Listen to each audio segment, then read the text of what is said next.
Hello, Trippers! Welcome to another episode of the Road Tripping Podcast. I'm your host, Dean Ward. And I am your host, Molly Malloy. As always, it's great having you tuning in. If this is your first episode, then welcome. If it's not your first episode, then welcome back. Each week, Molly and I take a drive along the information superhighway to find topics that we find interesting, obscure, funny, or downright bizarre, and then bring them to the show to share with you, our listeners, all in the hopes that we can make your commute suck just a little less. You can find all previous episodes of the Road Tripping Podcast for free on Spotify, Apple Podcast, or most wherever you listen to podcasts. To stream or download our show on your mobile device, start by opening your app and typing the Road Tripping Podcast, that's tripping with a G, into the search bar. While you're there, be sure to subscribe to our feed so you'll have all the access to our previous shows, as well as all the future goodness we're planning on bringing your way. Trippers, today's episode, believe it or not, will finally conclude our look into the life of LeRoy Robert Ripley. We definitely encourage you to go back and listen to parts 1 and 2 if you haven't already, because you will need the information we already provided to get you up to speed on where we will start in the story today. We will continue to discuss how he made his fortune, the many women in his life, and right up through to his death in 1949. Stay tuned, and we'll get to all of that right after this. Molly, did you know that it's possible to get local, fresh groceries delivered to your front door? Yes, in fact, I've been using Instacart for some time now, and it's great. It saves me so much time. I'm sure in your busy household, that's a serious plus. Absolutely. For example, just last week, I was sitting at my daughter's soccer game when my husband called to remind me that he was bringing his boss over for dinner, and he couldn't wait for my famous lasagna. Well, it wasn't 2 seconds after I ended the call that I realized I still needed a few things for dinner, but the game had just started, so I couldn't leave. Instacart solved that for me with their app, and after a few clicks, I was able to order exactly what I needed. The best part was, the delivery was waiting by the garage door as soon as we got home. Yeah, but is it limited to certain stores or just to name brands? No, you can shop multiple stores and get the products you love. They even highlight deals and brands you may not have seen before. The Instacart shoppers pick the products you choose based on your preferences and make sure they are picked fresh and kept safe all the way to your door. That sounds great. How do I get signed up? Follow the link in the show notes or click on the Instacart banner on our homepage, the Road Tripping Podcast, that's tripping with a G.com, to let Instacart know that we sent you and support the show. Instacart, never set foot in a grocery store again. As you should recall from the last episode, we left off with Ripley now working for the New York Evening Post and its incredible wealthy owner, Cyrus Curtis, making $200 a week. His job was to use his talents to bring some pizzazz to the paper with his Believe It or Not cartoons in order to boast the low circulation numbers.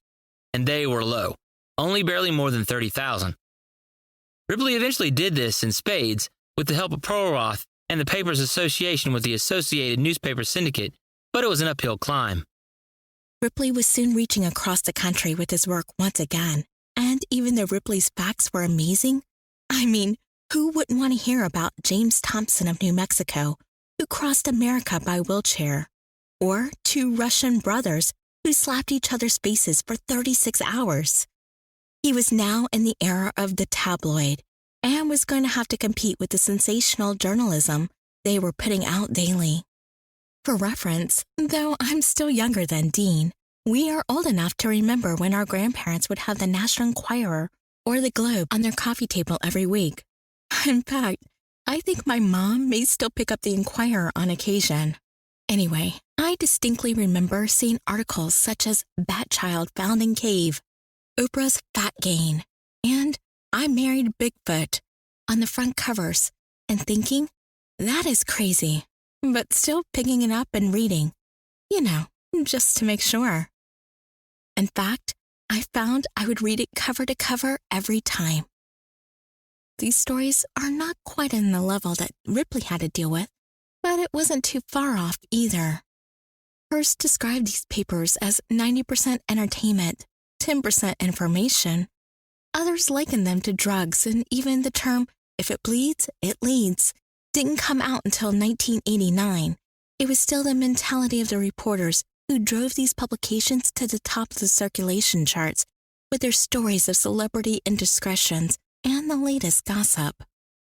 Ripley needed to become a salesman if he wanted to get his work into more and more hands, so he decided to take what he was seeing in the tabloids and apply the same principles to the facts he was bringing to the readers of Believe It or Not.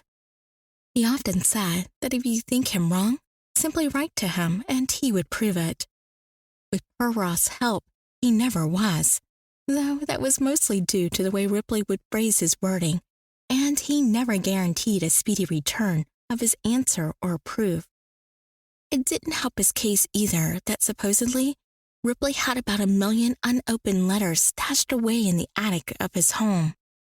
He once told a reporter that sometimes he would take them with him on his trips and purposefully leave them in places, see how long it took for them to return to him. Ripley's first foray into a sensational shocker, believe it or not, fact was very likely when he put out his cartoon stating that Charles Lindbergh was not the first man to fly across the Atlantic, but actually the 67th, all within a few months of the famous flight in 1927. Remember, Lindbergh was a national hero for doing this, which, by the way, was to try to win the Ortigue Prize, the $25,000 reward put up by French hotelier Raymond Ortigue for the first person to fly an airplane nonstop from New York to Paris. So, in the new world of aviation, this was a really big deal. Now I know what you're thinking. Dean, that's a lie right there.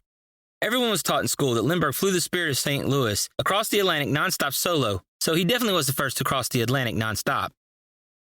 And, by the way, you can see the plane in person at the Smithsonian Air and Space Museum, and it's very, very small, by the way. But to get back to what Ripley said, if you believe that, you'd actually be wrong. Sort of. You see, what Ripley didn't say in his cartoon was the word solo. And since there had been other flights across the Atlantic, including by 2 dirigibles, each with a crew of over 30, what he said was factually accurate in the context that it was used. This got him tons of hate mail, telegrams, and phone calls calling him a liar and telling him that he was being reckless with the truth. But what Ripley took away from the experience was that by being called a liar by so many people and then being able to prove that what he was saying was factually accurate was the best publicity he could get. He actually took a lot of joy in the reveal of why his facts were true once people started with the accusations. By 1928, Believe It or Not was syndicated and reaching nearly, if not more than 10 million readers from more than 100 newspapers. And Ripley had been branded the liar who always told the truth. He was so popular, even more than some famous actors and the POTUS, that he was soon taking on the lecture circuit as well as a day job. Within 2 years, the Post had more than doubled its readership and had to hire a person just to read all of his mail. They also hired Perroth full-time away from the bank he was working at, in addition to working for Ripley as a fact-checker to ensure Ripley didn't travel over the lines into falsehoods. But speaking of Perroth, while Ripley was partying hard and living the high life, he stayed in the background, seemingly having no desire to be recognized, and Ripley had seemingly no desire to do that, often claiming that he did all of the work himself and never once acknowledged him in print. In fact, nearly every day, Perroth would ride the subway into the city, then head over to Fifth Avenue and into the main branch of the New York Public Library, often being the first patron in and the last out.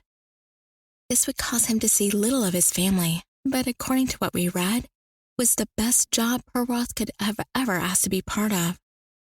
What Perroth sought day in and day out were facts and truths, providing evidence that life wasn't boring, that there were glorious exceptions if you just looked hard enough. People wanted the astonishing but true, and he was happy to bring it to the masses. In 1929, Ripley, through the publishing house of Simon & Schuster, did just that when he published his first Believe It or Not book. The 188-page book sold for $2.50, roughly $38 in 2020, and was a huge success, eventually reaching more than 40 publication runs. While that number sounds impressive, we couldn't find exactly how many books that was overall. But what we did find was a creative author's website with an article from 2019 that talked about how when polling literary agents, the agreement between them was that $25,000 to $75,000 per run, based on genre and if it was a bestseller or not, was a good number to use when calculating a production run. If you were to use that low number of $25,000 as a guide, and I'm sure it probably is low because they didn't have ebooks or self-publishing on the internet, then use the assumption that they all sold out, and they were all sold at full price, you were looking at 1 million books sold and bringing in $2.5 million, or nearly $38 million today. This also had the added benefit of getting Ripley into the international scene when his cartoons were picked up by over 300 papers worldwide, published in a dozen languages, and read by millions after he joined up with billionaire William Randolph Hearst's, yep, same guy with the Follies Girl Mistress, King Features Syndicate, the world's largest purveyor of comic strips, columns, and assorted newspaper features. Hearst had been impressed by Ripley's talent when Schuster sent him one of the first copies of the book. He hired Ripley for a 3-year contract for $1,200 a week, plus a 70% share in the sales profit from sales to non-Hearst-owned papers, which was worth about another $100,000 a year, in a 50-50 split on Sunday sales, and then eventually 50-50 split on all the overseas sales.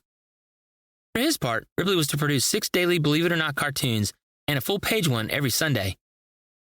Since we're still trying to count, this brings his total salary up to $162,400 a year, or almost $2.5 million a year, and brought him to an employer where he would spend the rest of his life. By 1934, Ripley was raking it in. NBC had signed him to do a radio show with a salary of $3,000 per half hour. He had negotiated further book deals with Simon & Schuster, renewed his contract with King Features, bringing his salary to $7,000 a week, signed with 20th Century Fox for Believe It or Not movies, and gave lectures for $1,000 each. He was also doing the odd product endorsement here and there, which gave Hearst heartburn because he couldn't control the branding and didn't want Ripley hurting the paper in any way. Our guy was now earning more than any other cartoonist in the industry, but that didn't slow him down. He decided to take on a side project, and in 1933, at the Chicago World's Fair, he brought to the world the first Ripley's Auditorium, basically a dressed-up version of a circus freak show that eventually became known as the Believe It or Not Museums. Currently, there are 30 operating in different parts of the world. Ripley now had the means to live wherever and however he wished. Believe it or not, though, where he ended up was not one of the places you would think of, given his love of travel. He chose to live in the town of Mamaroneck, just north of New York City, where he bought an island for himself for $85,000. Using his acronym for Believe It or Not, he called it Bion Island. Fun fact: Ripley's known for several radio firsts during his 14-year run on radio for NBC. He was the first to broadcast nationwide on a radio network from mid-ocean, the first to broadcast from Buenos Aires to New York City, the first to broadcast from a snake pit. I would totally be out on that one, as I hate snakes. From an underground cavern, the bottom of the Grand Canyon, from the middle of a school of sharks. Again, that's a major big no for me, but that's up Molly's lane since she's a certified diver. And, assisted by 16 translators, was the first to broadcast a show around the world simultaneously. Check the show notes for a link to a YouTube copy of the Snake Pit broadcast. On the center of the island was a 28-room, 3-story English Manor-style house, a smaller guest house, and a boathouse. He would eventually turn the main house into his own private auditorium, with all the things he had brought back from many of his travels around the world. It held his private sanctum sanctorum, his holy of holies, things he would never loan out and could only be shared with the select few that he invited to his dinner parties.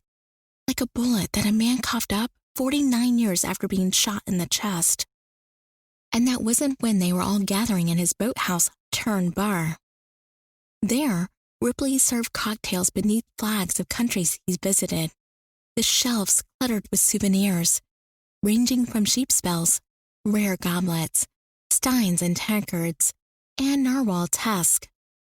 In one of the off-limits to female visitors' room, Ripley kept his collection of erotica, pictures, statues, books, and carvings from around the world.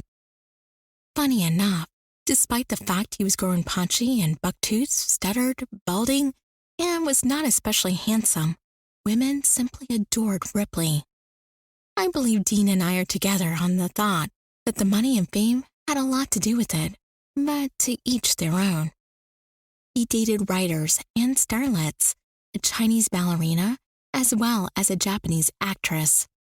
Quite often it seems that women would come to work with him as a secretary or housekeeper, then become live-in lovers, sometimes having 3 or 4 at a time.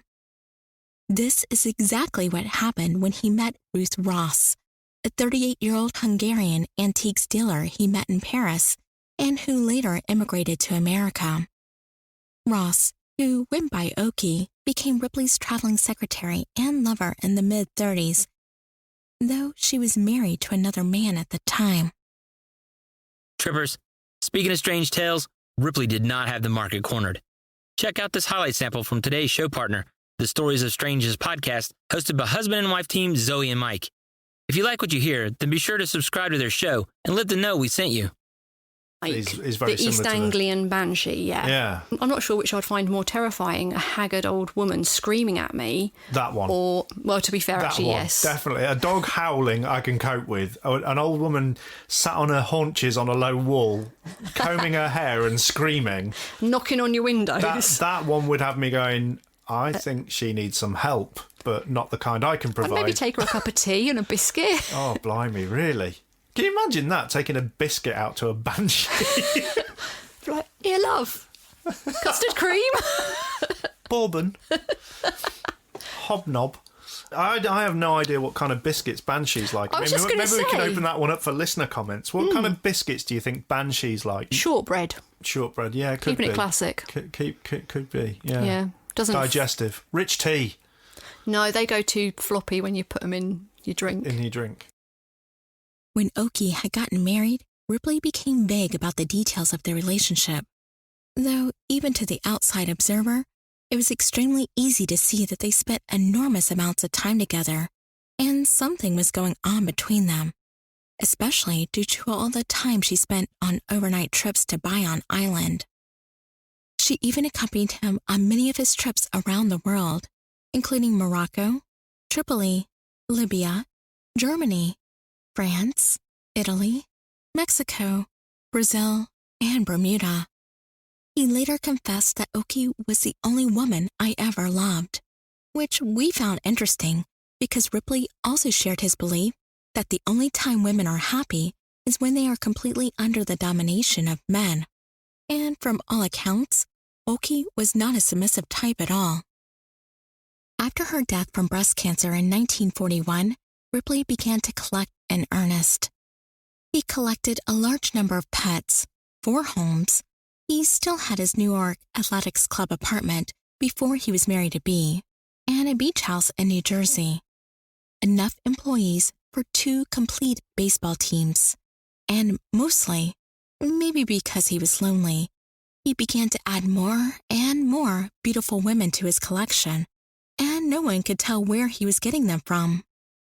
Random women would literally show up one day, introduced by Ripley as a new secretary or housekeeper or publicist, then stay for dinner, then breakfast the next morning, rinse and repeat until she was a fixture on the island. Later, there would be another new arrival, and another. Almost all were young immigrants, predominantly Asian, some in seemingly murky roles. They worked for him, lived with him, and sometimes shared his bed. Notably, there was Ming Young, who had once been married to a cameraman in Los Angeles, but split after their only child died. Ming kept the baby's ashes in a lacquered box. Then Toshi Mori, a Japanese girl who was hired as a research assistant. Singer-actress Marion Hutton. Marquita Nikia, a model who lived at the famed Brazilian Hotel for Women. A publicist named Kay Lawrence. Daniel Boone's great-granddaughter. A leggy blonde Hungarian actress Leon Massi. A 19-year-old German immigrant named lies a lot of ice, and so on and so on. There were also often frequent guests that would simply be friends, but their status was always in question by the staff. For example, Anne Sheridan, a red-headed actress and pinup girl and singer, and actress Anna May Wong would often stay with Ripley for several days at a time. Now, after his dealings with his ex-wife Bea, you would think Ripley would be more careful with the hearts of the women he had around him, especially on the chance that they were the extremely jealous type too. But it seems Ripley continued to play it fast and loose. One story we found told about a trip where Ripley announced he was headed to the Caribbean and told a girlfriend, probably Ming, that she couldn't come along because he was visiting a British colony, and since she was Japanese, she wouldn't be permitted entry. So she saw Ripley off at Penn Station, and by Philadelphia, he had hooked up with the woman who would be accompanying him. Another told about how a girlfriend cornered him at a train station in Vienna, along with a minister, and how he had to hide in a rail car until she gave up. This was probably the reason that he had to take the extreme precaution of having some female guests sign a one-page waiver in which they acknowledged they were living on the island voluntarily so he wouldn't get in legal trouble when he didn't propose to them. He also drew his share of crazy fans as well. A married woman from Buffalo sent a torrent of love letters and warned that if Ripley didn't write back, she'd just show up on Bion Island. When her furniture and suitcases arrived, Ripley had to pay to send everything back. Another fan sent a barrage of valentines, telling Ripley she was unhappy with her husband and her life. When she died, the woman's teenage daughter took up the letter writing. After he had settled in at Bion Island, Ripley's friends began worrying about his health. He had stopped exercising and given up on his passion for handball a decade earlier, thus resulting in him becoming very beefy. It was known that he would walk twice around the island daily, but often collapsed in exhaustion when he was finished. His weight was beginning to be too much for his body to handle, so a doctor tried to impose a diet on him to assist in returning him to a better physical state. The problem was, though, that Ripley loved a good party and threw them or attend them regularly, despite doctor's orders. Ripley did try to eat right when he thought about it, and preferred vegetables and rice as staples of his diet, but the health effects were mounting. He developed high blood pressure, stress, sleeplessness, and fatigue, and despite the warning, felt that if he just kept busy, kept traveling and having fun, he would be fine. He also believed in the health benefits of a good sweat, and liked to lie in the hot sun, then cool off with a glass of beer. He was even known to take steam baths before dinner, and naps off and on throughout the day. Tuning in to the NBC presentation of Believe It or Not at 9:30 on Tuesday night, May 24th, viewers would see the familiar introductory shots followed by the sound of the gong that signaled the start of the show. The announcer, Fritz DeWild, explained that Ripley would bring to life a dramatization of a true story behind the world's most famous bugle call. Ripley had decided to feature a patriotic tribute to Taps since it was almost Memorial Day. The first segment was a reenactment of a Hungarian man and wife being separated during World War II and then sent to concentration camps. Each thought the other had died, and after the war, they both moved to New York. And while riding the subway one day, the man met another Holocaust survivor who knew the man's wife and helped to reunite the couple. In the next segment, Ripley and his co-star Corday looked through his collection of crown jewels, gem-crusted replicas of crowns and scepters from England, France, India, and Africa. Ripley explained how the Duke of Windsor chose not to wear a crown during his brief reign as King of England before abdicating to marry his American girlfriend. He added that he recently seen the Duke in Palm Beach, and instead of a crown and scepter, he wore a golf cap and wielding a golf club. Suddenly, Ripley's eyes glazed over, and he grew quiet, still holding one of the crowns in his hand. Corday realized something was wrong and quickly stepped in. "Bob, they're beautiful," she gushed and held a jewel crown up to the camera. "Henry VI." Standing off stage, Ripley's agent and business partner, Doug Storr, knew something was wrong too, even though no one else had reacted yet. Storr had seen Ripley black out before, but since the show was being aired live and with the audience, he couldn't interrupt. Corday continued, trying to keep the show rolling. As Ripley slumped slightly, his eyes still open, Corday stepped closer and put her arms on his shoulder to prevent him from falling over. Just as Storr decided he had to intervene, Ripley snapped out of it with Corday's help and finished the segment. After mumbling an introduction to the dramatization of the life of King Henry IV, Ripley groggily introduced the planned reenactment of the story behind the funeral bugle call taps. Ripley, in typical Ripley style, tells the audience the now often repeated tale of how the song was found by a Union captain in the pocket of his dead son, who was a Confederate soldier.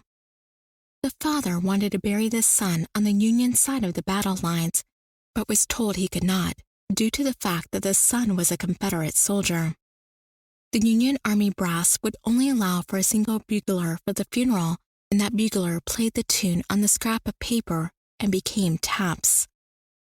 Believe it or not, trippers, that story is false, and according to Yari Villanova, who was a bugler at the Arlington National Cemetery as a member of the U.S. Air Force Band for 23 years. He researched and wrote, Day is Done, the history of bugle calls in the United States, with particular attention to taps. Ripley very likely is the one who started that tale and has been passed on through books ever since. The truth is, according to Villanova, historians have traced the true origin of taps to a Union officer, General Daniel Adams Butterfield, who was unhappy with the lights-out call used at the time during the Civil War, feeling it was too formal for a day's end. He turned to a brigade bugler, Oliver Wilcox Norton, to play an improvised arrangement of an official bugle call known as Scott Tattoo.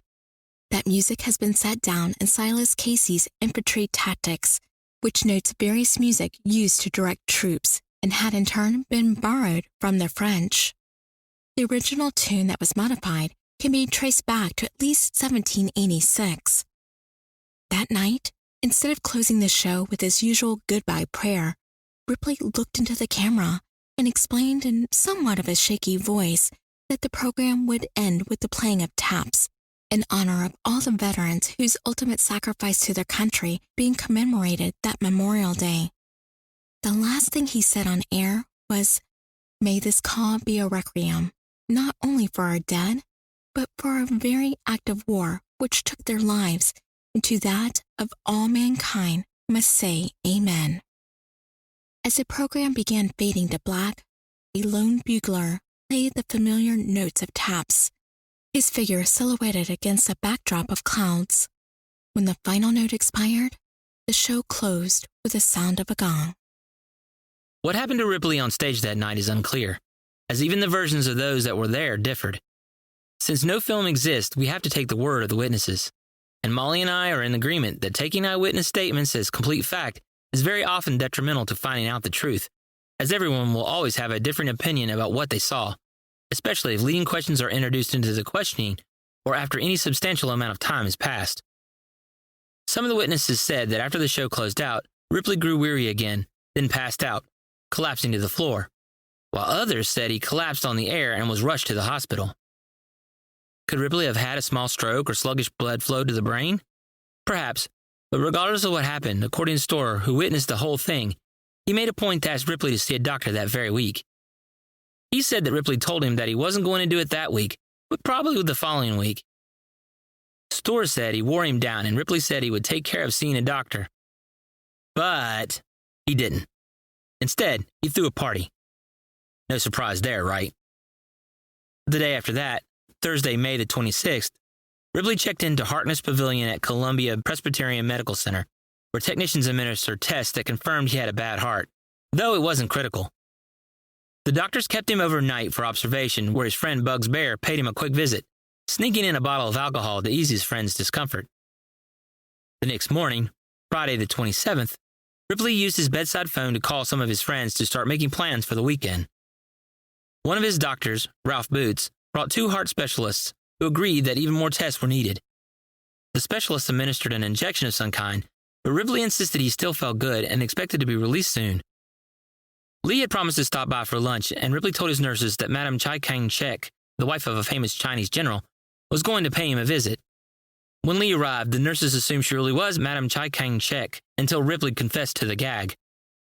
Also attending Ripley was Liza Weiss, who we mentioned earlier. She had volunteered to spend the day by Ripley's side so that he could continue his business as usual. At around 5 o'clock on the second day of his hospital stay, Ripley called his friend Bugs Bear to talk about plans for his homecoming in the next day or so. Ripley wanted to hang out with his friends and have a good time. When Ripley hung up the phone, he asked Liza to take some dictation, when he suddenly clutched his chest and began to go into convulsions. Liza called for help, but no one came until she ran down the hall to get a nurse. Once the medical staff reached his room, they found that LeRoy Robert Ripley was dead, the victim of a massive heart attack. He was 59. Though Ripley was not a devotee of any religion, he still found them fascinating. So, 4 days later, a funeral service was held at St. James Episcopal Church in New York. More than 400 people attended, with hundreds more waiting outside. William Randolph Hearst's son, William Jr., served as an honorary pallbearer, alongside publisher Max Huster. Former heavyweight champs Gene Tooney and Jack Dempsey attended, as did famed aviators Eddie Rickenbacker and James Doolittle. Numerous celebrities, journalists, and athletes, and a large contingent of artists and cartoonists, including such long-ago colleagues such as Paul Terry and Herb Roth. And in case you're wondering, trippers, yes, all of Ripley's most recent lovers did show up, including Ming Young, now married, and all sat together in a pew. 8 men carried the coffin, staggering at one point and almost losing their grip. Thousands lined the streets to watch the bronze, rose-covered casket roll towards Grand Central Station, where it was put on a train back to California. Nell Griffith, Ripley's first friend and first love, met the casket at San Francisco Depot and traveled in the hearse led by a police escort for the last 50-mile leg back to Santa Rosa, where thousands lined the streets to say farewell. Classmates and neighbors told stories to the papers about young Ripley, the obsessed jeweler and aspiring ballplayer, and how he never forgot his hometown, especially Miss O'Mara. Nell Griffith wrote a story for the Santa Rosa Press-Democrat, and in it, she described Ripley as a boy with a great gift and driven ambition. She also said of Ripley that compared to the average man, Ripley seemed to have lived the life of 20 men. After a prayer service at Lily Bell's church, the church Isaac had helped build, LeRoy Ripley was buried beside his father and mother at Oddfellows Cemetery, less than 20 blocks from his childhood home. Ripley, though not always the nicest of guys, and who had his share of problems, still shows us that by applying your talents alongside your willingness to work hard at what you love, you can take yourself wherever you want to go. He personally went, depending on which website you look at, from being dirt poor polishing tombstones and delivering papers to a net worth of $1 to $5 million, which is somewhere between $10 and $50 million adjusted for inflation, and doesn't take into account what his actual brand is worth. Trippers, I hope you've enjoyed this series on LeRoy Robert Ripley, and we want to tell you that we really only hit most of the highlights of his life.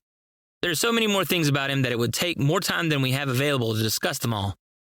Regardless, his work has definitely inspired us to look for more of the odd in life, to celebrate instead of shun, and to work hard for what we want, always striving to put our best foot forward. We would like to give a special shout out to A Curious Man, The Strange and Brilliant Life of Robert, Believe It or Not, Ripley, by Neil Thompson, which we use extensively for our outline and information. We chose his work over others because Ripley Entertainment gave him unfettered access to the climate-controlled rooms containing the company's archives, which Thompson called a one-stop shopping trove of Ripley's personal and business papers, journals, photographs, home movies, letters, and more. Thompson also had at his disposal the Doug and Hazel Anderson Storer Collection, recently donated to the University of North Carolina. It contains letters, travel diaries, films, photographs, contracts, and radio scripts. Doug Storer was Ripley's agent and producer. When Ripley died, Storer became the president of Believe It or Not. Thompson's sources are the guardians of Ripley's legacy. If you want to try your own hand at doing some Ripley research, look into how Ripley helped to get the Star-Spangled Banner made the official anthem of the United States. It makes for an interesting read.